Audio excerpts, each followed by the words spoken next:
Hello, everyone. Welcome to Omnia Fit. And today we have a really exciting guest, Alexia Lewis.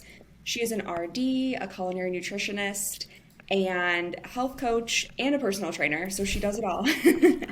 And she is here to talk specifically today about women and heart disease. She has an amazing personal experience she's going to share, and we're just going to break down sort of what to look for with heart disease in women, what to look for if you might be having a heart attack as a woman because it's different than men, and just really awesome information. So, Alexia, if you want to go ahead and introduce yourself a little more. Yeah, absolutely. Hi, everybody. I am Alexia, and my tagline is I believe life is better with science, humor, and delicious food. So, I did survive a heart attack at 37 years old. And after that, I was so afraid that the wrong choices would put me right back in the hospital. So I navigated this time the way that I do things logically, and I threw myself into education. And then I earned all of those credentials and certifications. And because I know what it's like to be confused and overwhelmed about making the right choices for your health, I recently founded the Keeping Healthy Simple Club. And the mission of the club is to help small businesses, community groups, and individuals keep healthy simple. So I believe the key to better health is knowing your next simple step, and the club offers virtual cooking classes, challenges, workshops, programs, and coaching. And the vision that I have, I think it would be such a beautiful world if there was just a community where everyone felt confident in their lifestyle choices and comfortable in their bodies. Yeah, that's so aligned with what we believe as well. I'm with my people. You're with your people. Yeah. Yeah, and so if you don't mind just sharing more about your personal experience having a heart attack. Yeah, for sure. I knew exactly what was happening. And I love when people start these kind of stories with all of a sudden, because all of a sudden is how it happens. Like that's kind of a foregone Yeah. conclusion. All of a sudden, I felt this. So it was the Friday after Thanksgiving back in 2007. So I can't believe it's been almost 14 years now since that happened. Yeah. And I had just gotten back from visiting with my grandparents and my family and went to the movies with a friend. And as we were sitting there and the movie was about to start, I felt a really heavy pressure and just like tightness in my upper chest area. In my arm is really what concerned me the most because my left arm, it felt just like dead weight. People describe it like um, numb, right? But it was just like dead weight. I would hold it on the like on the armrest, and it would just want to flop right down. So chest pressure, left arm, dead weight. I broke into a sweat in a movie theater, and if you think about that for a moment, I think most of us are cold in movie theaters. Yeah, that's such a good point. It's always really cool. Yeah, you always bring something. But I was sitting there sweating in the chair, and so I was sitting there, and this is before the movie started, and I knew rationally, like these are the signs of a heart attack, and I thought to myself, I didn't say anything to my friend.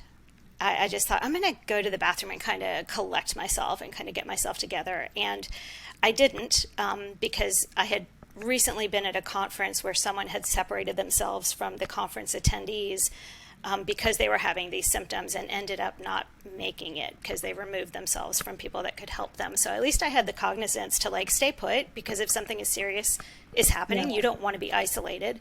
But I ignored it. And the movie was No Country for Old Men. And I Okay. don't know if you've seen it, but there's a Yeah. yeah, great movie. Couldn't really concentrate on it. There's a It's a few very like thinking movie too. Yeah, yeah, like you have to be paying attention. Yeah. yes, yeah, and I think I watched it a few more times. There's a couple scenes where they're looking out the front of the car, and it kind of is the car windshield panning across the landscape, and I found that really disorienting for some reason. So I was having a little disorientation. But at any rate, I said, "It's this is not happening to me. I'm just gonna go about." Watching the movie, went home over that weekend because it happened on a Friday. I would be doing things like vacuuming and I'd need to sit down and rest. I got really fatigued very easily. And on Monday, this was still happening. And my brain said, oh, well, now you can make a doctor's appointment. You don't have to go wait forever to be seen. So I called one of the triage nurses with my insurance company, and she's like, no, ma'am, you need to go to the ER, like right now. So I fought with her, but ended up going. And I drove myself to the ER, which I don't recommend anyone do. So my experience, if it's anything to you, let it be a lesson in all the things you should not do. Should this happen to you? Because I did it all backwards. Drove myself, literally going down I-95 thinking, if I pass out on the way to the hospital, this is going to be bad, right? Why am I driving? Yeah. So I get to the ER, and I'm a mystery because I'm only 37 years old at the time, and I tell them what's happening. And here's the assumption they made. They asked me multiple times about my drug use. And I was like, nope, I do not do drugs. This is not a drug-induced heart problem. But that's what they associated with a young woman having heart attack symptoms. They made that assumption that it must be a history of drug use causing it. But at any rate, they pulled the cardiac enzymes, which is a blood test that measures heart muscle damage, and they saw that I did have a heart attack. So I was admitted, and the very next morning had a cardiac catheterization. I had blocked artery, but it was the ramus artery, which I understand only about 20% of people have. So it's this little extra collateral artery that had grown. Oh, interesting. Okay. Right? So even though it was 98% blocked, it didn't damage my heart muscle because it was just this bonus artery that some people have. So I was very lucky because I did do everything wrong. But I did get one stent in that artery. And then I also just want to talk a little bit about the recovery is really difficult. There's a lot of fatigue. There's a lot of fear. Every, twinge you feel in your chest, you're like, is it happening again? So the recovery was also very difficult because of the uncertainty. But that's like 101 and what not to do if you have these symptoms. Yeah. And so what was that conversation like when they told you it was a heart attack? And I know you said you were kind of a mystery because of otherwise not looking like a typical heart attack candidate. Yeah, I was in shock. Again, rationally, like I knew I had been certified as a group fitness instructor in the past. I knew the signs. I'd had CPR training like so many times over. So logically, I think I knew, but when they were like, this actually happened to you, it just like my brain is like, this doesn't compute. Yeah. After they brought me up to the room, my mom was coming. She was a few hours away. So I had a little while on my own once I'd gotten moved out of the ER into my room for the night. And it just kind of all hit me. I started crying. I was like, this is too much. Like, this isn't happening. But I will say, and I wasn't planning on sharing this, but it made me remember, so thank you for asking.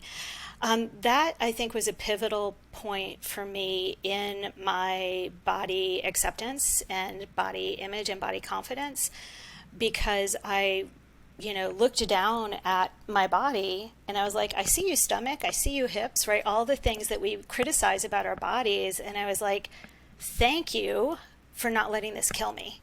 And it kind of gave me a different perspective on, yep, I got a little bit of a belly, but this body is a pretty amazing thing. So I think that was... you get like that new appreciation for all the things our body does, and just what it looks like. Yeah, I think that was the first time I'd ever had that kind of thought, which is kind of sad to be 37 and not have that thought until then, but...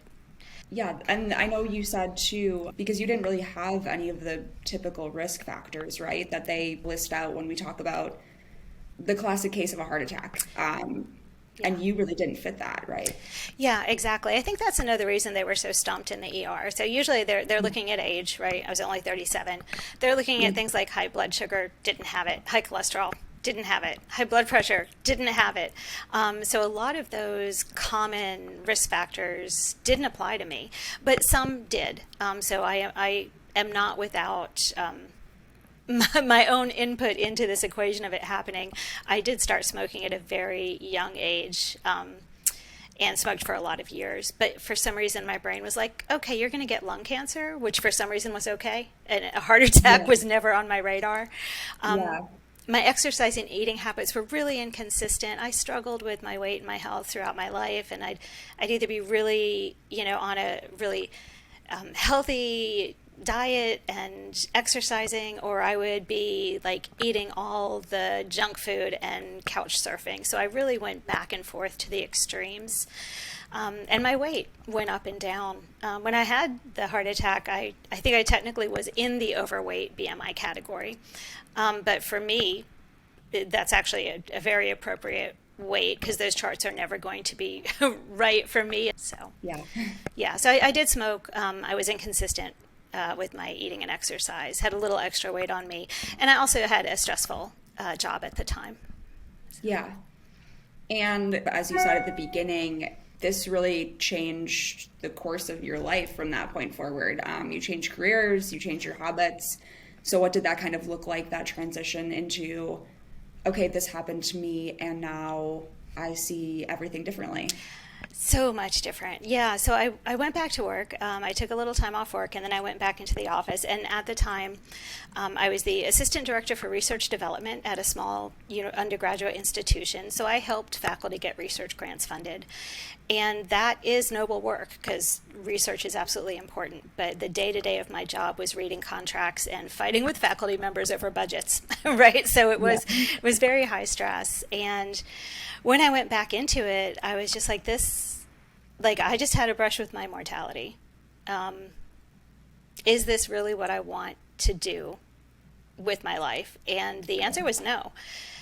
When I was younger, I was more interested in fitness and thought about sports med and things like that. So I ended up talking to a couple of the professors, lucky to work at a university, so I had access to people in different disciplines.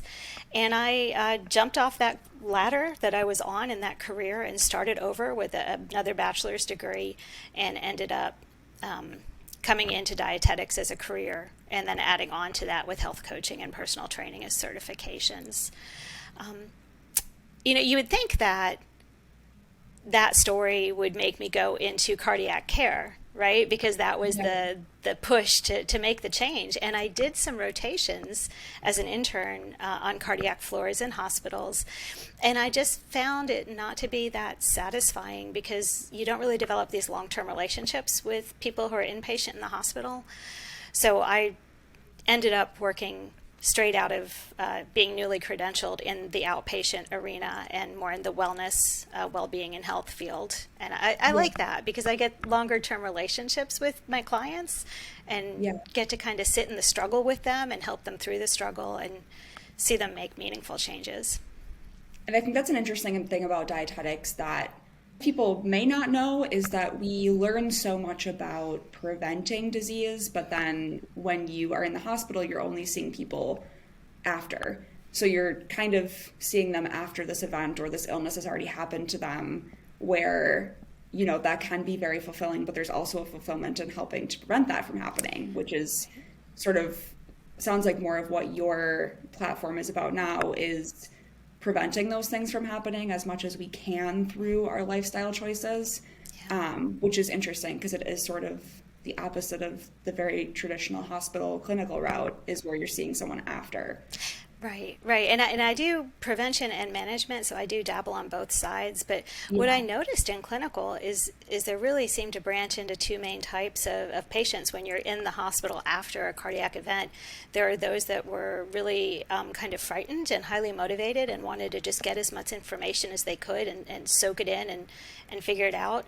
And then there were the frequent flyers who, would come in, get treated, go out, not change, and come back. So it was a really interesting dynamic in the type of patients that I encountered in clinical practice as opposed to outpatient wellness. Yeah, I remember that as well, being such a strange thing in the clinical rotations with, seeing someone with unmanaged diabetes get their third amputation, and they're not phased. They're like, it's another hospital stay. Because in my mind, I'm like, what could motivate you more, right, than losing a limb or a toe or, whatever it was. And there's just that, it's a very strange dynamic in the aftercare part of clinical. Yeah. And so you had this life-changing event. You decided, I want to work in health, I want to help other people, women, etc., sort of change their lifestyles as well. So, in terms of women and heart disease specifically, what is the basics of that? What leads to that? How much of it is lifestyle, genetic? If you want to go into that a little bit more. Sure. Yeah. So sure. Let's start with just basically what is heart disease, and then we can kind Yeah. of dig into the differences for men and women. So heart Yeah. disease on its own is this like broad umbrella term that covers a bunch of different conditions. Most often, it results from that buildup of that atherosclerotic plaque in the arteries and leads to a blockage and a heart attack. So that's usually what people think of when they think of heart disease is heart attack, or if they're thinking of cardiovascular disease, they may think stroke, but that's obviously in a different part of the body in the brain instead of the heart. But heart disease also includes conditions like heart failure, irregular heartbeat, and even heart valve problems. But I'm mostly going to talk about heart attack and that plaque buildup and how to prevent that. So it still is the leading cause of death in America, and it has been trending down since the 1960s, so that's great news, but it still holds that number one position for men and women. And I was astonished when I was doing a little bit of research to talk to you today to make sure nothing had changed too much since I had last dug into the books. And it kills an average of one woman every minute. So That's crazy. yeah, it's so much. And when we think about women's health, my guess is a lot of people would think of breast cancer as the leading women's health concern. Yeah. But I want to put that in perspective. Breast cancer kills about 1 in 31 women, whereas each year, whereas heart disease kills about 1 in 3 women. So we have a lot more fatalities due to heart disease than breast cancer. Wow. But breast cancer awareness has done such a great job with awareness and marketing and treatment. And I really, really hope that those who are involved in heart disease awareness take a page from their playbook and kind of up the awareness and the prevention, and mimic that, because it's 10 times more prevalent in women. So I'm really happy to be here talking to you today and hopefully spread some awareness and do my little piece to help spread the word. The thing with heart disease, and this is kind of how I started, is the whole all of a sudden thing. Like, there may not be any physical signs until you have what's called a cardiac event.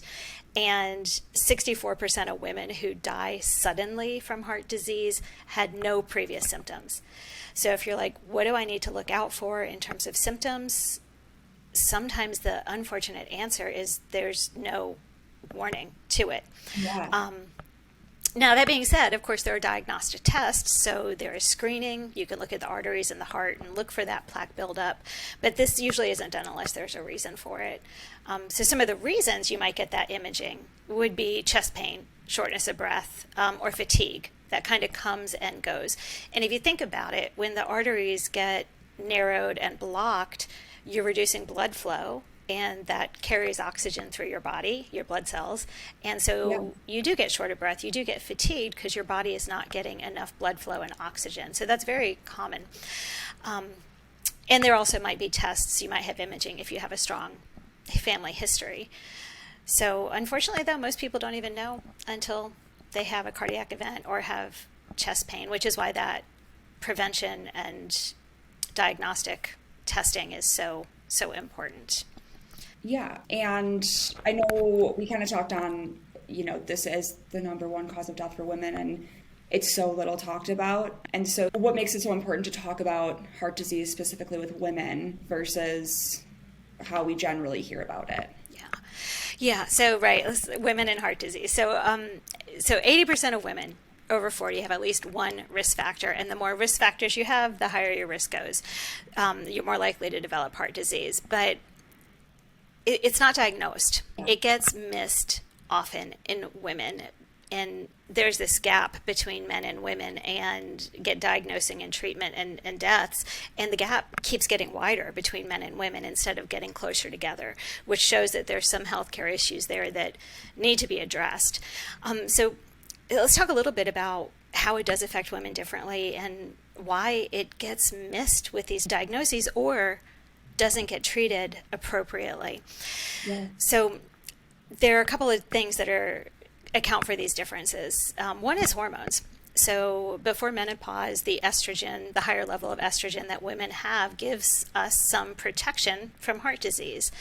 The way it does this, estrogen increases HDL, which is our good cholesterol, but it also helps keep our blood vessels and our arteries kind of flexible so they can widen easily, and that can help prevent that plaque from building up. Now, as we age, and our estrogen starts to go down, then our heart disease risk for women starts to go up. And that's the reason that heart disease tends to hit women typically 10 years later than men, and why it can be so often overlooked in young women because it's not expected until later in life. Yeah. And women are also more likely to have heart diseases that are harder to diagnose. So there's something called non-obstructive cardiovascular disease. And it's exactly what it sounds like. The plaque buildup doesn't obstruct or block the artery flow. So it doesn't cause any chest pain or fatigue.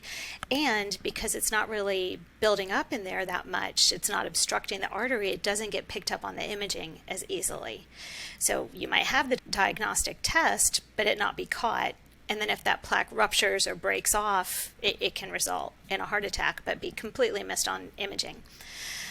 The other reason is women have smaller hearts, thinner heart muscle walls, and part of this is smaller microvascular system, or where the blood vessels get smaller, they get smaller.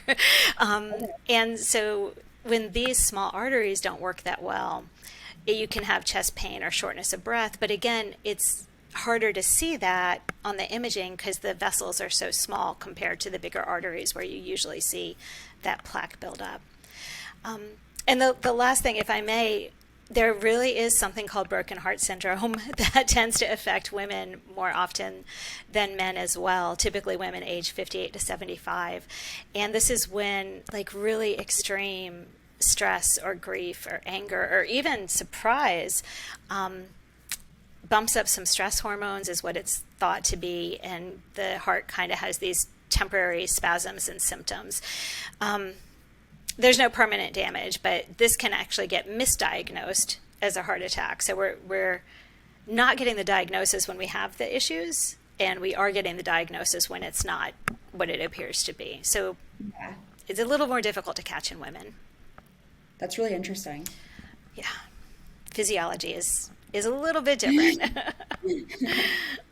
And then in terms of, so if somebody does want to know what exactly to look for, am I having a heart attack, and how is it different from men? So let's say, like, how do I know if my husband's having a heart attack versus if I'm having a heart attack, or are they the same? Are they ever the same, or are they always different? If you could elaborate on that too.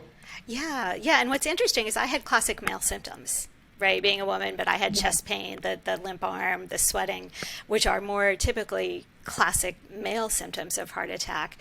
So the chest pain, another heart attack survivor did liken it to, it feels like an elephant is standing on my chest. Like it's just a pressure tightness. Some people say it feels kind of like indigestion. So again, that makes it hard to say, is this something I should seek treatment for, or do I just have a little indigestion? The thing with that's important, I think, to understand is usually with most of your internal organs and your heart specifically, it's not going to hurt in your heart. The pain refers to other parts of your body, and that's why we have pain more in the middle of the chest or the arm or the back or the jaw. But if your heart area hurts, it's probably not a heart attack. It may be something else, because usually that pain refers. Again, the shortness of breath, feeling weak, dizzy, lightheaded, the sweat, usually a cold sweat, and even nausea and trouble sleeping. So those are more of the classic heart attack signs. But in women may not have any symptoms at all, which is kind of frightening. And if we do have symptoms, they do tend to be things more like dizziness, fatigue, lack of energy, to which I say, who these days is not fatigued, right, and low on energy? So it's really easy to overlook that. Nausea, and the chest the chest pain for women is usually more of a pressure or a tightness than what we think of as pain. And it usually does refer in other places like the back, jaw, or stomach. The chest pain women have is also a little different than men. Men tend to have chest pain more when they're doing active things and it resolves when they rest, whereas women could have more unstable angina or chest pain at rest or doing routine activities, like putting away the groceries. Sorry, my mind always goes automatically to the kitchen when I think about being in the house. And the pain could last a little bit longer for women or be a little more painful. So lots of things to look out for, but I think the trick is on their own, it's really easy to write off as well. Yeah, especially when you're running through, fatigue and some small chest pain, something like that. Especially now with COVID, and we're all super aware of every symptom, and Yes. we're thinking you could write that off as so many other things. You could be like, oh, I'm getting a cold, or as a woman, it's like maybe my period's coming, and I have aches and pains, and so Absolutely. yeah, that's so interesting because that seems so easy to just write that off as so many other things versus the very obvious, my arm is numb or my chest hurts or, like all those things that you hear since you're young. Yeah, exactly. And that's I think why the medical community looks at this as we would rather you come in and be wrong than Yeah. you don't come in and be right. So a lot of women were kind of think like, oh, I don't want to be a bother, right? But Yeah. be a bother because it's important that if you think it possibly could be heart related, there's no harm done in going to get checked out. You're not putting anyone out at all. Yeah. So, That's so true. That mindset of, I'm sure it's nothing and it'll pass and it couldn't possibly be happening, kind of like you described, is so real. And then in terms of risk factors between men and women, are those differing as well in some ways, or do they overlap a little bit for the most part? How does that break down? yeah, many of them do overlap. Women, we get a couple extra ones thrown on top. So for all of us our age, we look at men over 45, women over 55, again, because that estrogen protects us until it starts to decline. Family history can be a part of it. Race and ethnicity also play a role. Any inflammatory or autoimmune diseases can increase your risk, so things like Crohn's, ulcerative colitis, rheumatoid arthritis. And then there's all the ones that we tend to think of, right, and that they asked me in the hospital, like, is your blood sugar high? Is your cholesterol high? Is your blood pressure high? Do you smoke? Smoking is a risk factor. And even prolonged exposure to secondhand smoke can increase your risk. So if you're not even an active smoker, if you spend a lot of time around smoke, that could have an impact. Excess body weight, especially when you hold it around the midsection, simply because it crowds in on your heart and other organs. So where that excess body weight is located can make a difference for risk. Too much sedentary time, we all know. Poor diet quality, we all know. An interesting one I thought was sleep. In a culture that doesn't prioritize sleep, right? If there's no time, we stay up later to get more done. Yeah. Too little good quality sleep can increase heart disease risk. But what's fascinating is that too much sleep can also increase risk. So over 9 hours, these, and there are associations. Obviously, we haven't done a randomized controlled clinical trial on this, but I don't know how you'd make someone sleep over 9 hours a day, but I would volunteer for that.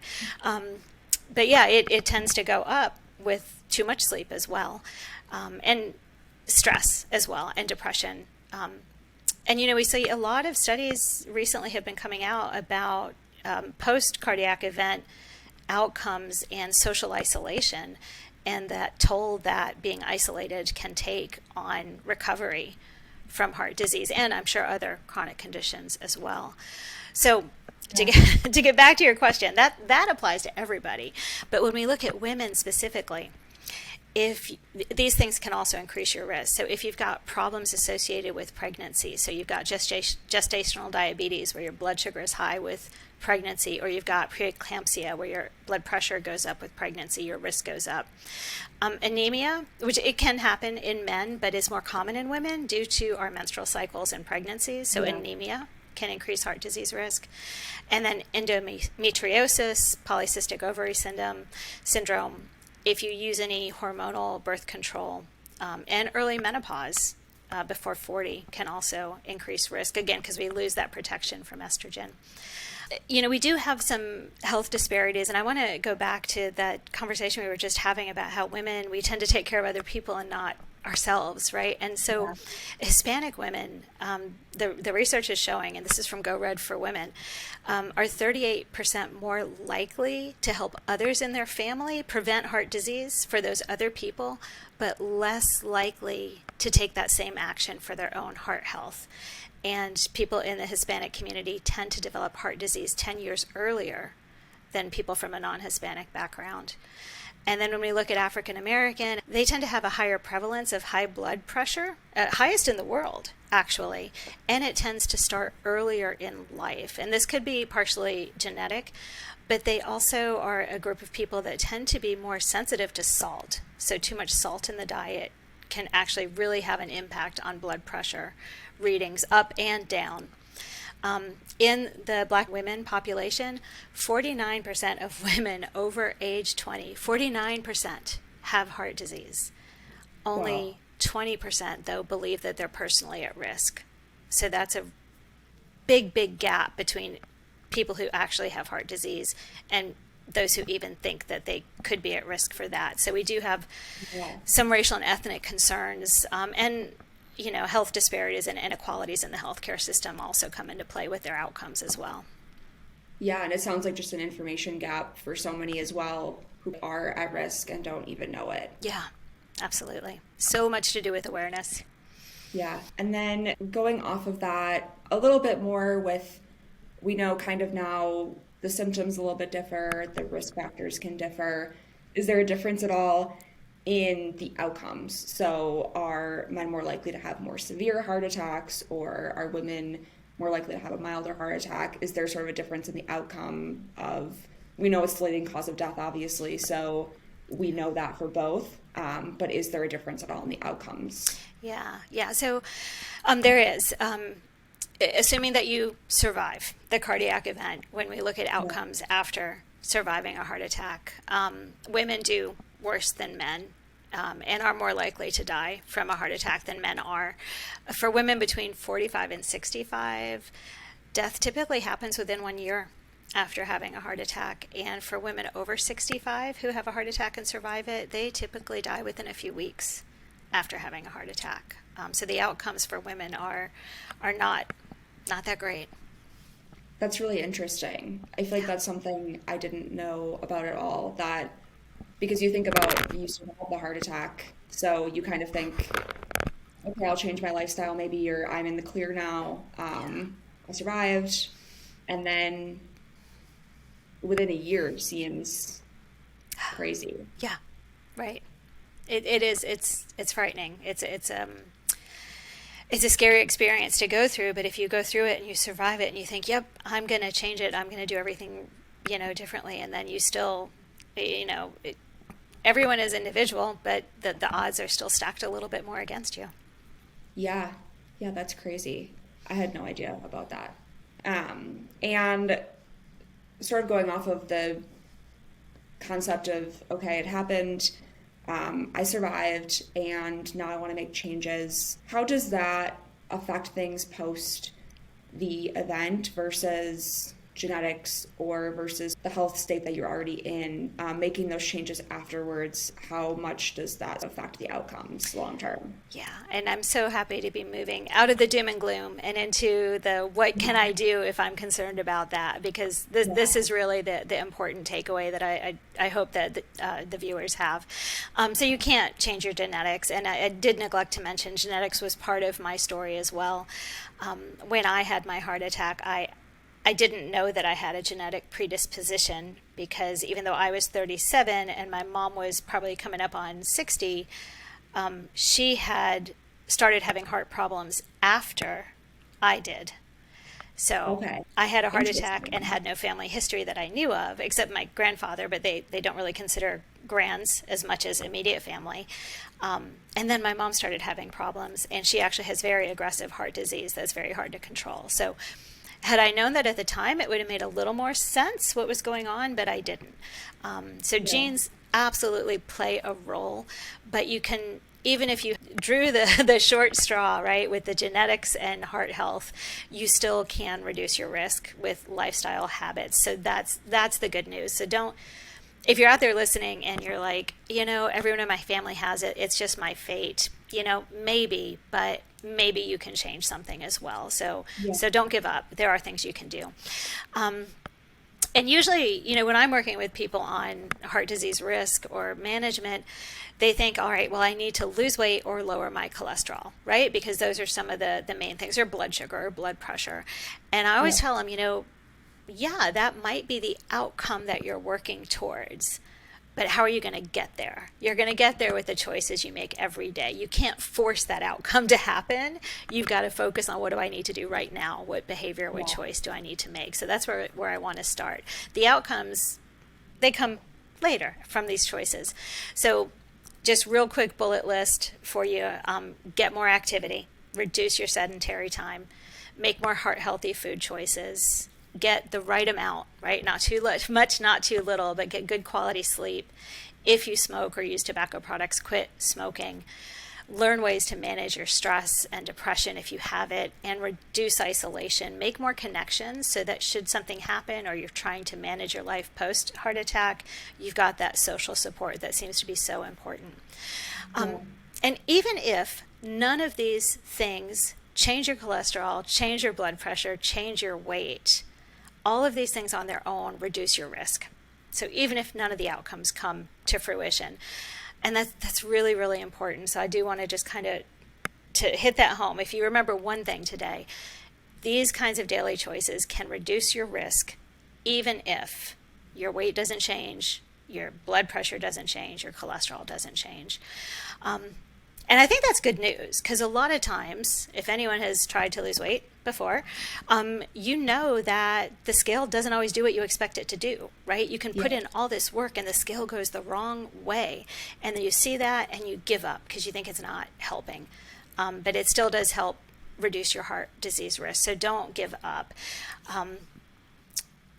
So yeah, I think what I'm trying to get at, probably very ungracefully, is don't get caught up in the outcomes because you can't control them. Focus on those daily changes, the steps in the process you can control, and let the outcomes be what the outcomes will be. Just let go of that responsibility. If they change, great, bonus points.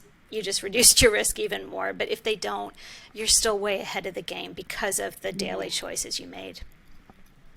Yeah, that's so important too, because I think there's still, especially in our country, our society, there's such a focus on if you're thinner, you're healthier. Yeah. And that is not the case always, especially with, it can lead to all that frustration, like you mentioned, where people are thinking, okay, well, I'm doomed because I'm making these changes and my weight isn't changing, which means it must not be helping my body in any way. And I'm still at risk, and that's not the case, right? We're still, all of the stuff inside our body, like we were saying before, is different than what it looks like. Yeah. And it's doing all that work. Yeah, absolutely. And I really hesitate when I talk about topics like this to focus on weight because so many people equate weight with health. And like you said, it's not there. Yeah, there's some associations, but we have a lot of skinny people with heart disease. We have a lot of skinny people, fit people with high blood pressure. So just because someone is carrying some extra body weight or in a larger body size, you can't make any judgments about their health based on their size. So I really do try to underplay weight change as a goal and really focus more on the habits and the health instead of the body size. So Yeah. And as dietitians too, in terms of like a heart healthy diet, so you like get on the Cheerios box is one I hear a lot. Part of a yes. heart healthy diet. What does a heart healthy diet look like?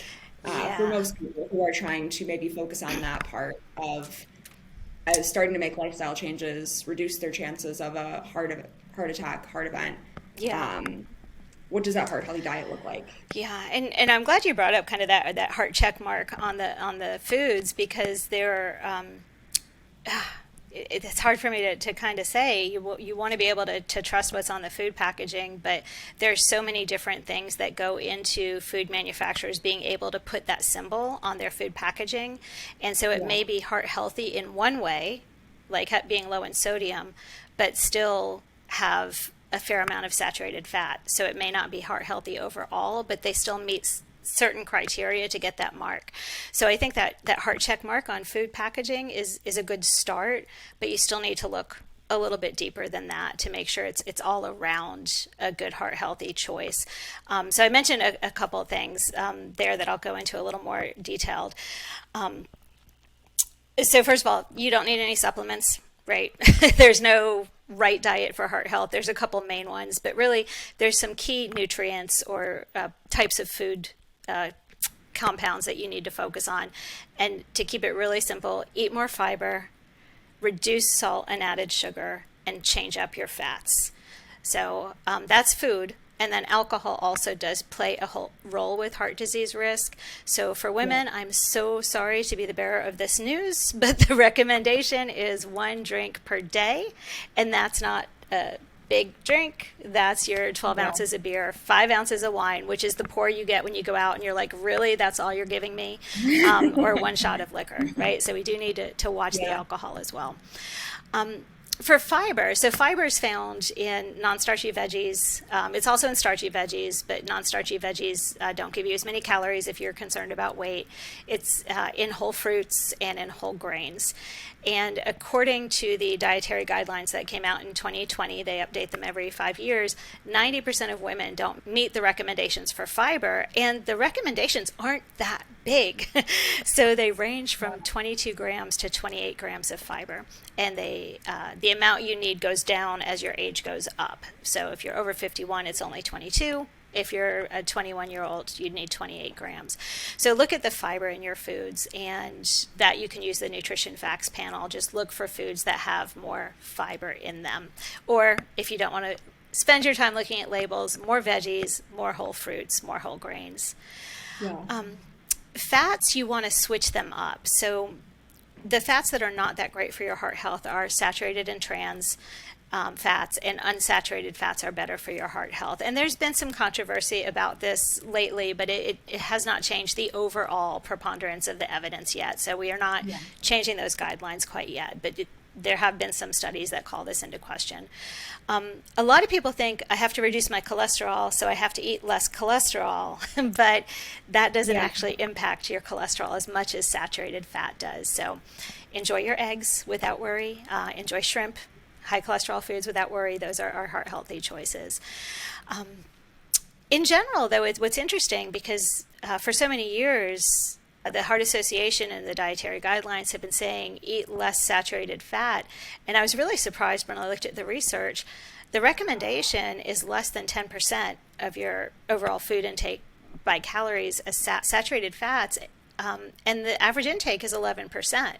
So I think as a nation, our average, we're actually doing really well on reducing the amount of saturated fat in our food. So that was really kind of reassuring. So you want to reduce foods like animal foods and food from animals, like full-fat dairy has more saturated fat, and many packaged and processed foods will have saturated fat.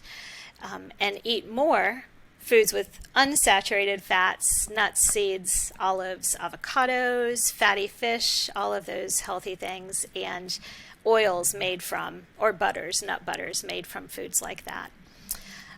And then the last two, just to reduce added sugar and salt or sodium in your food.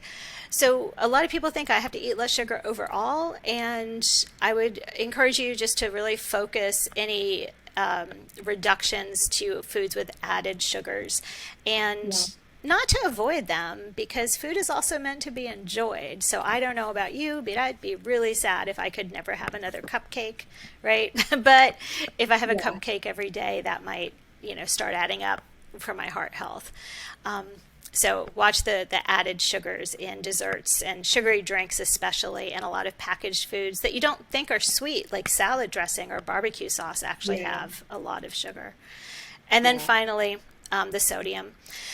So they used to have two recommendations based on age and medical history, but that went away with this version of the dietary guidelines, and now the recommendation is 2,300 milligrams for everyone over age 14, and the current intake is about 1,000 milligrams too high. So we do still have some work to do to reduce sodium intake, and most of that doesn't come from the salt shaker, so you can't just put the salt shaker down, although that would help. It comes from processed foods and meals eaten outside of the home.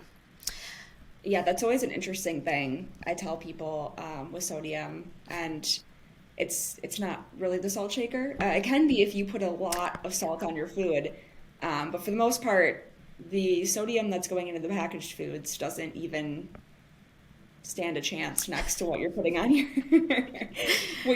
your food at home. So you don't have to be so concerned about salting your potatoes versus what you're getting when you're picking up the packaged processed food. So and what's interesting, I don't know if you saw it too, the FDA a few weeks ago, I think, came out and challenged food manufacturers and restaurants to voluntarily reduce sodium in foods by 12% because they see this as being such a large source of American salt intake. So hopefully they will rise to that challenge and still be able to deliver delicious food. That's the challenge. Yeah, and even with, restaurants, a lot of that comes down to processed as well, because it depends, if they're making things from scratch versus using prepackaged sauces or whatever it might be. That makes such a big difference in the sodium and the preservatives because, if you're making it on site, you don't have to worry about preserving it. But if it's traveling, if it's frozen, if it's sitting in the fridge, if it's coming from a location, that all contributes to that sodium, the preservatives, all of that. Yeah. This has all been so much great information. I feel like it's just so complex and interesting, and things that, like we said before, aren't talked about as much as other health issues, as much as other risks that we face, especially as women. So what is sort of that big takeaway that you want to leave the audience with of this is like the biggest piece of information that you want them to know, both from your own personal experience and your expertise? What's the most important takeaway?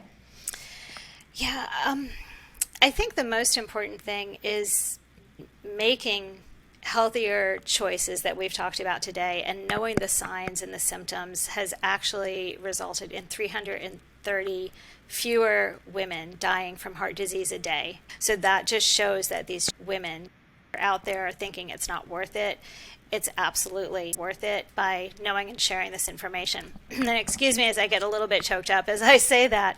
But as a heart attack survivor, this, if you can't tell, is one of the areas that I love to work with women and men to reduce risk for heart disease or manage existing heart disease. So I will just offer it out to anyone out there if you'd like to bring a heart healthy virtual cooking class, which is so much fun and one of my favorite things to do, or a workshop to your company or community group. Or if you're interested in talking one-on-one, you can find me on Facebook at Keeping Healthy Simple Club or online at thekeepinghealthysimpleclub.com. And thank you so much for this opportunity to spread some awareness and share some knowledge. It's absolutely been a pleasure talking to you today. Yeah, this was great. I learned some new things as well, and I'm sure the listeners will learn so much from hearing your experience, your expertise. All of that is so valuable.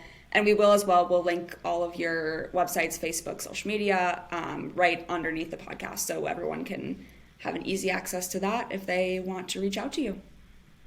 Perfect. Thank you so much. Yeah, thank you so much.